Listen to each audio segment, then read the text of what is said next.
Hello everyone, welcome back to our channel Sangama baking. ಹೇಗಿದ್ದೀರಾ ಎಲ್ಲರೂ? I hope guys ನೀವೆಲ್ಲರೂ ಚೆನ್ನಾಗಿದ್ದೀರಾ ಅಂತ ಅಂದ್ಕೊಂಡಿದ್ದೀನಿ. ಸೊ ಟೀಚರ್ಸ್ ಡೇ ಸ್ಪೆಷಲ್ ಮುಗೀತಿದ್ದ ಹಾಗೇ ಬಂತು ಒಂದು ಬರ್ತ್ಡೇ ಸ್ಪೆಷಲ್ ಆಗಿ ಒಂದು ಕೇಕ್. ಸೊ ಇದು ಬಂದು ಚಾಕ್ಲೇಟ್ ಫ್ಲೇವರ್ ಆಗಿರೋದ್ರಿಂದ ನಾನಿಲ್ಲಿ 1 kg ಕೇಕ್ನ ಆರ್ಡರ್ ಇದು. ಸೊ ಅದರಿಂದ ನಾನಿಲ್ಲಿ 360 ಗ್ರಾಮ್ ಪ್ರಿಮಿಕ್ಸ್ನ ತೊಗೊಂಡಿದ್ದೀನಿ. ಸೊ ಒಂದು 50 ಗ್ರಾಮ್ನಷ್ಟು ಕೋಕೋ ಪೌಡರ್ನ ಆ್ಯಡ್ ಮಾಡಿದ್ದೀನಿ. ಜೊತೆಗೆ ನಾನಿಲ್ಲಿ 4 ಟೇಬಲ್ ಸ್ಪೂನ್ ಅಂದರೆ ಮಾಮೂಲಿ ಸ್ಪೂನ್ನಲ್ಲಿ ಮನೇಲಿ ಬಳಸೋಂಥ ಡಿನ್ನರ್ ಸ್ಪೂನ್ ಬರುತ್ತಲ್ಲ, ಸೊ ಆ ಸ್ಪೂನ್ನಲ್ಲಿ ನಾನಿಲ್ಲಿ 4 ಸ್ಪೂನು ಆಯಿಲ್ನ ಆ್ಯಡ್ ಮಾಡಿದ್ದೀನಿ. ಆ್ಯಂಡ್ ಇದಾದಮೇಲೆ ರಿಕ್ವೈರ್ಮೆಂಟ್ ಎಷ್ಟಿದೆಯೋ ನೋಡಿಕೊಂಡು ಸ್ವಲ್ಪನೇ ನೀರನ್ನ ಆ್ಯಡ್ ಮಾಡ್ತಾ ಒಂದೊಳ್ಳೆ ಬ್ಯಾಟರ್ನ ನಾನಿಲ್ಲಿ ರೆಡಿ ಮಾಡ್ಕೊತಾ ಇದ್ದೀನಿ. ಬ್ಯಾಟರ್ ಮಾಡಬೇಕಾದ್ರೆ ಯಾವುದೇ ಕಾರಣಕ್ಕೂ ಒಂದೇ ಸಲ ಎಷ್ಟು ನೀರಾಗುತ್ತೋ ಅಷ್ಟನ್ನು ಹಾಕೋದಕ್ಕೆ ಹೋಗಬೇಡಿ. ಲಿಮಿಟೆಡಾಗಿ ಸ್ವಲ್ಪನೇ ಆಗ್ತಾ ಮಿಕ್ಸ್ನ ಮಾಡ್ತಾ ಹೋಗಿ. ನಿಮಗೆ ಆ ಕನ್ಸಿಸ್ಟೆನ್ಸಿ ಇನ್ನೂ ಗಟ್ಟಿ ಇದೆ, ಇನ್ನು ಮಂದ ಇದೆ, ಇನ್ನೂ ಸ್ವಲ್ಪ ತೆಳುವಾಗಬೇಕು, ರಿಬ್ಬನ್ ಕನ್ಸಿಸ್ಟೆನ್ಸಿಗೆ ಬಂದಿಲ್ಲ ಅಂದಾಗ ಇನ್ನೂ ಸ್ವಲ್ಪ ವಾಟರ್ನ ಆ್ಯಡ್ ಮಾಡ್ಕೊಳ್ಳಿ.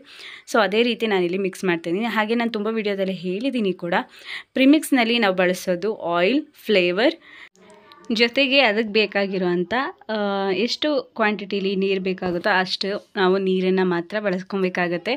ಅದು ಬಿಟ್ಟು ಬೇರೆ ಏನು ಕೂಡ ಇದಕ್ಕೆ ಆ್ಯಡ್ ಆಗೋಲ್ಲ. ಇನ್ ಕೇಸ್ ಚಾಕ್ಲೇಟ್ ಕೇಕ್ ಆಗಿದ್ರೆ ಕೋಕೋ ಪೌಡ್ರನ್ನ ಆ್ಯಡ್ ಮಾಡ್ಕೊಬೇಕಾಗುತ್ತೆ. ಬೇರೆ ಫ್ಲೇವರ್ಸ್ ಕೇಕ್ ಆಗಿದ್ರೆ ಅದಕ್ಕೆ ಆದಂಥ ಫ್ಲೇವರ್ಸ್ಗಳಿದೆ, ಪೈನಾಪಲ್, ಸ್ಟ್ರಾಬೆರಿ, ಈ ರೀತಿ ಫ್ಲೇವರ್ಸ್ಗಳಿದೆ. ಸೊ ಅದನ್ನು ಆ್ಯಡ್ ಮಾಡ್ಕೊಳ್ಳಿ.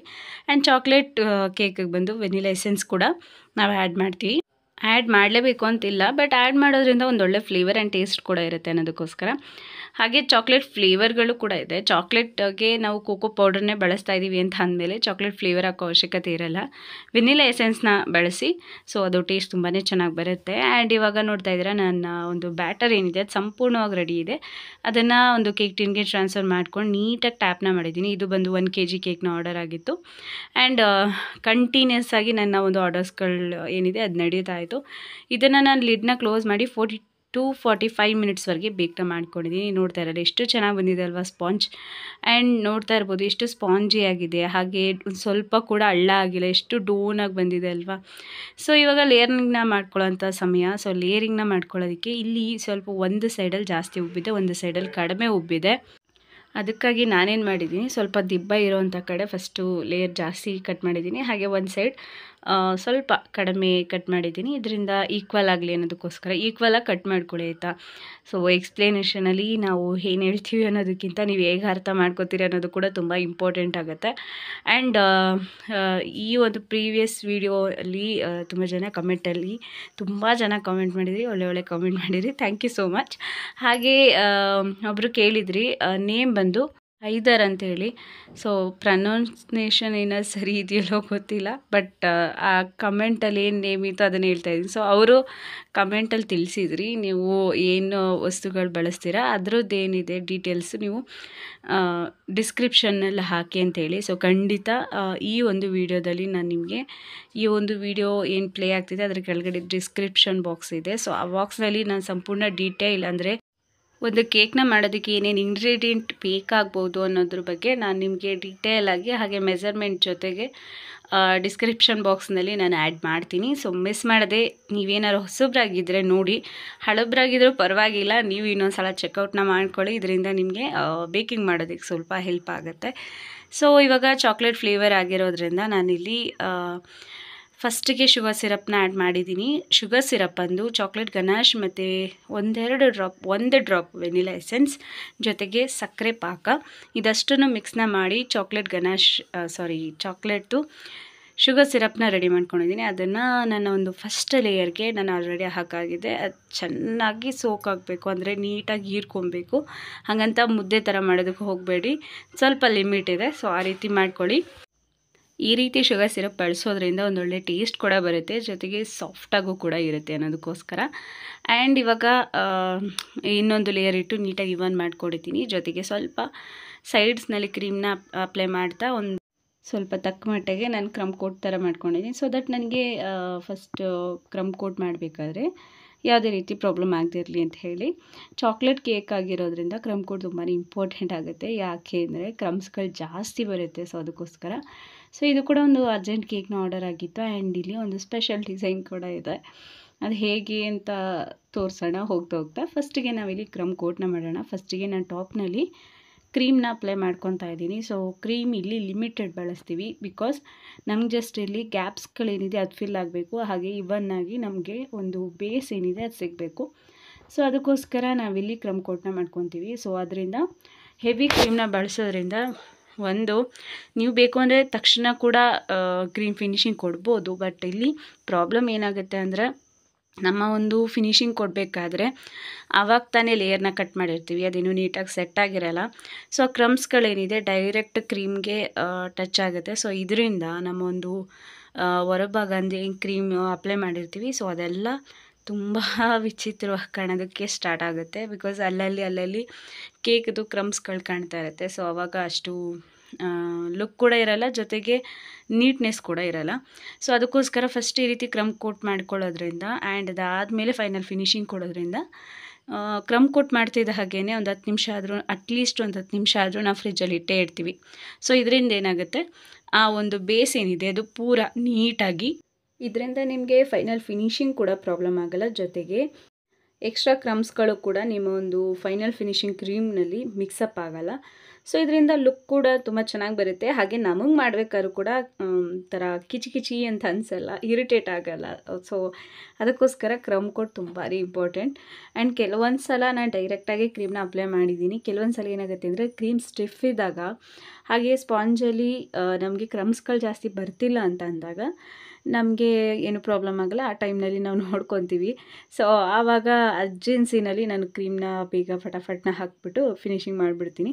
ಬಟ್ ಈಗಂತೂ ರೀಸೆಂಟಾಗಲ್ಲ, ಆಲ್ಮೋಸ್ಟ್ ಇತ್ತೀಚೆಗೆ ಅಂತ ನಾನು ಯಾವುದೇ ಕಾರಣಕ್ಕೂ ಕ್ರಮ್ ಕೋಟ್ ಇಲ್ದಲೆ ಅಂತೂ ನಾನು ಫಿನಿಶಿಂಗ್ ಕೊಟ್ಟಿಲ್ಲ. ಬಿಕಾಸ್ ಕ್ರಮ್ ಕೋಟ್ ಮಾಡೋದ್ರಿಂದ ತುಂಬ ಬೆನಿಫಿಟ್ ಇದೆ. ಅದರಲ್ಲೂ ಬಿಗಿನರ್ಸ್ಗಂತೂ ತುಂಬಾ ಹೆಲ್ಪ್ ಆಗುತ್ತೆ. ಫಿನಿಶಿಂಗ್ ಕೊಡಬೇಕಾದ್ರೆ ಅಷ್ಟು ಗಜಿಬಿಜಿ ಅನಿಸಲ್ಲ. ಸೊ ಆರಾಮಾಗುತ್ತೆ. ಸೊ ಇವಾಗ ನೋಡ್ತಾ ಇರೋ ಹಾಗೆ ನನ್ನ ಒಂದು ಕ್ರಮ್ ಕೋಟ್ ಎಲ್ಲ ಮುಗಿದು ನಾನು ಒಂದು 10-15 ನಿಮಿಷ ನಾನು ಫ್ರಿಜ್ನಲ್ಲಿ ಇಟ್ಟಿದ್ದೆ. ಸೊ ಇದು ನಾನು ಮಾರ್ನಿಂಗ್ ಆರ್ಡರ್ ಇದ್ದಿದ್ದು. ಸೊ ಅದಕ್ಕೋಸ್ಕರ ನಾನು ನೈಟೇ ಪ್ರಿಪೇರ್ ಮಾಡ್ತಿದ್ದೆ. ಮಾರ್ನಿಂಗ್ ಸ್ವಲ್ಪ ಬೇಗನೆ ನನ್ನ ಕೆಲಸ ಮಾಡೋದಿತ್ತು. ಸೊ ಅದಕ್ಕೋಸ್ಕರ ನಾನು ನೈಟೇ ಇದನ್ನು ಪ್ರಿಪೇರ್ ಮಾಡಿಟ್ಟಿದ್ದೆ. ಇದು ಬಂದು ಆರ್ಡರ್ ಆಲ್ರೆಡಿ ಒಂದು ವೀಕ್ ಆಗಿದೆ. ಆಲ್ರೆಡಿ ಒಂದು 7 ದಿವಸ ಆಗಿದೆ ಆಯಿತಾ. ಈ ಕೇಕ್ನ ರೆಡಿ ಮಾಡಿ ನಾನು ಆರ್ಡರ್ ಕೊಟ್ಟು ಕಳಿಸಿ. ಸೊ 1 ವೀಕ್ ಆಗಿದೆ. ಸೊ ಈಗ ನೋಡ್ತಾ ಇರೋ ಹಾಗೆ ಕ್ರೀಮ್ನ ಅಪ್ಲೈ ಮಾಡ್ಕೊತ ಹೋಗ್ತಾಯಿದ್ದೀವಿ. ಫಸ್ಟ್ ಆಫ್ ಆಲ್ ನಾವು ಫಸ್ಟಿಗೆ ಕ್ರೀಮ್ನ ಅಪ್ಲೈ ಮಾಡ್ಕೊಬೇಕು ಆಯಿತಾ. ಫಿನಿಶಿಂಗ್ ಕೊಡೋದು ಇದಾದಮೇಲೆ ಸೆಕೆಂಡ್ ಸ್ಟೆಪ್. ಫಸ್ಟಿಗೆ ಕ್ರೀಮ್ನ ನೀಟಾಗಿ ಅಪ್ಲೈ ಮಾಡ್ಕೊಂಡೋಗಿ, ಹೆಚ್ಚಿಗೆ ಅಂತಲೇ ಅನ್ನಿಸ್ಬೋದು, ಬಟ್ ಅಪ್ಲೈ ಮಾಡ್ಕೊಂಡೋಗಿ ಆ್ಯಂಡ್ ಅದಾದಮೇಲೆ ಫಿನಿಶಿಂಗ್ ಕೊಟ್ಕೊಳ್ಳಿ. ಸೊ ಇದರಿಂದ ನಮಗೆ ಒಂದು ಕ್ರೀಮ್ ಜಾಸ್ತಿ ಬೇಕಾಗಲ್ಲ, ಜೊತೆಗೆ ಫಿನಿಶಿಂಗ್ ಕೂಡ ತುಂಬ ಪ್ರಾಪರಾಗುತ್ತೆ. ಸೊ ಅದಕ್ಕೋಸ್ಕರ. ಆ್ಯಂಡ್ ಇವಾಗ ನೋಡ್ತಾ ಇರೋ ಹಾಗೆ ನಾನು ಸ್ಕ್ರ್ಯಾಪರ್ ಸಹಾಯದಿಂದ ಸೈಡ್ನ ಈ ರೀತಿ ಕ್ಲೀನ್ ಮಾಡ್ಕೊತಾ ಇದ್ದೀನಿ. ಅಂದರೆ ಒಂದು ಪ್ಯಾಟ್ರನ್ ರೀತಿ ನಾನು ಕೊಟ್ಕೊತಾ ಇದ್ದೀನಿ. ಸೊ ಅದಾದಮೇಲೆ ಟಾಪ್ ಪೋರ್ಷನ್ನ ಈ ರೀತಿ ಕ್ಲೀನ್ ಮಾಡ್ಕೊತಾ ಇದ್ದೀನಿ. ನಾನು ಹೇಳೋ ಹಾಗೆ ಟಾಪ್ ಪೋರ್ಷನ್ ಪೂರ ಕ್ಲೀನ್ ಬೇಕು ಅಂದರೆ, ನಿಮಗೆ ಟೈಮ್ ಇದೆ ಅಂದರೆ ಈ ರೀತಿ ಒಂದು ಸ್ಟ್ರೋಕ್ನಲ್ಲಿ ಕ್ಲೀನ ಮಾಡ್ಕೊಳ್ಳಿ. ಇದರಿಂದ ಫಿನಿಶಿಂಗ್ ತುಂಬಾ ಪ್ರಾಪರಾಗಿ ಬರುತ್ತೆ. ಒಂಥರ ಗ್ಲಾಸ್ ಟೈಪ್ ಅಷ್ಟು ನೈಸ್ ಬರುತ್ತೆ. ಬಟ್ ಪೇಷನ್ಸ್ ಇಲ್ಲ ಅಂತ ಅಂದರೆ ಸ್ಕ್ರ್ಯಾಪರ್ ಇದೆಯಲ್ಲ, ಸೊ ಸ್ಕ್ರ್ಯಾಪರ್ನ ಸೆಂಟರ್ ಪಾಯಿಂಟ್ನಲ್ಲಿಟ್ಟು, ಅಂದರೆ ಒಂದು ಪೋರ್ಷನ್ಗೆ ಇಟ್ಟು ಟರ್ನ್ ಟೇಬಲ್ನ ರೊಟೇಟ್ ಮಾಡಿ, ಇದರಿಂದ ಒಂದು ಪ್ಯಾಟ್ರನ್ ಥರ ಬರುತ್ತೆ, ಹಾಗೆ ಡಿಸೈನ್ ಕೂಡ ಆಗುತ್ತೆ. ಸೊ ಸ್ಕ್ರ್ಯಾಪರಿಂದ ಬೇರೆ ಬೇರೆ ಪ್ಯಾಟ್ರನ್ಗಳು ಕೂಡ ಇದೆ.